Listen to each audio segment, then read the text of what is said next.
964 juta orang berpenghasilan kurang dari 2.000 yuan dan kemiskinan merajalela. Jenis orang miskin baru muncul dan menyebar di kota-kota tingkat pertama seperti Beijing dan Shenzhen. Dijuluki ekonomi terbesar kedua di dunia, eksterior glamor China menyembunyikan kenyataan yang sebenarnya, sebagian besar penduduknya hidup dalam kemiskinan. Sekitar setengah dari populasi China, sekitar 600 juta orang, hidup dengan pendapatan bulanan yang sangat rendah kurang dari 3.500 yuan, sekitar 482 dolar Amerika Serikat. Dengan harga rumah yang anjlok, jenis orang miskin baru muncul di kota-kota besar seperti Shenzhen dan Shanghai. Di permukaan, mereka mungkin tampak berpakaian bagus, tetapi di balik fasad itu, mereka tenggelam dalam utang dan berjuang untuk bertahan hidup. China telah memasuki apa yang disebut beberapa orang sebagai era kembalinya kemiskinan kolektif.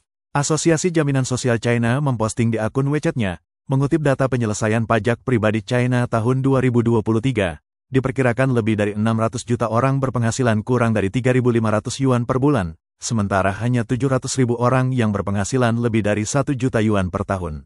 Sarjana keuangan China terkenal, He Jiaming, menggambarkan angka-angka ini sebagai sangat konservatif. Berdasarkan laporan resmi, dia percaya jumlah sebenarnya dari individu berpenghasilan rendah jauh lebih tinggi. Ini adalah piramida dengan sangat sedikit orang berpenghasilan tinggi dan basis besar orang berpenghasilan rendah. Struktur sosial ini sangat tidak sehat dan tidak stabil, katanya. Kaya atau miskin, ini adalah kemerosotan kolektif ke dalam kemiskinan, sekarang tanpa harapan yang terlihat.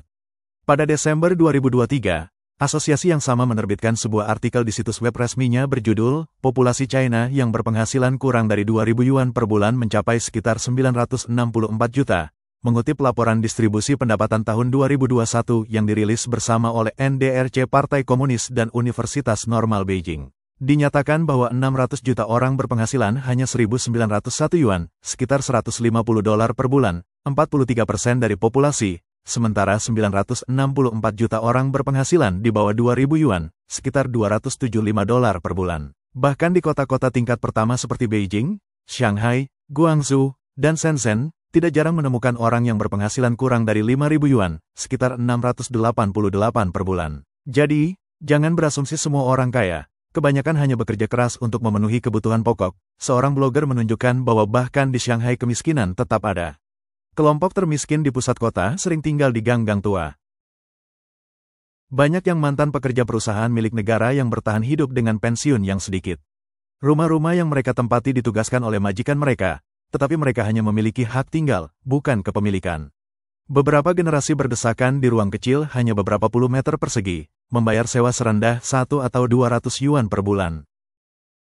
Untuk keluarga dengan anak perempuan, ada sedikit peluang untuk perbaikan. Dia mungkin menikah, tetapi anak laki-laki bahkan tidak berani bermimpi untuk menikah. Mereka tidak mampu membeli rumah dan kompensasi relokasi tidak terlihat.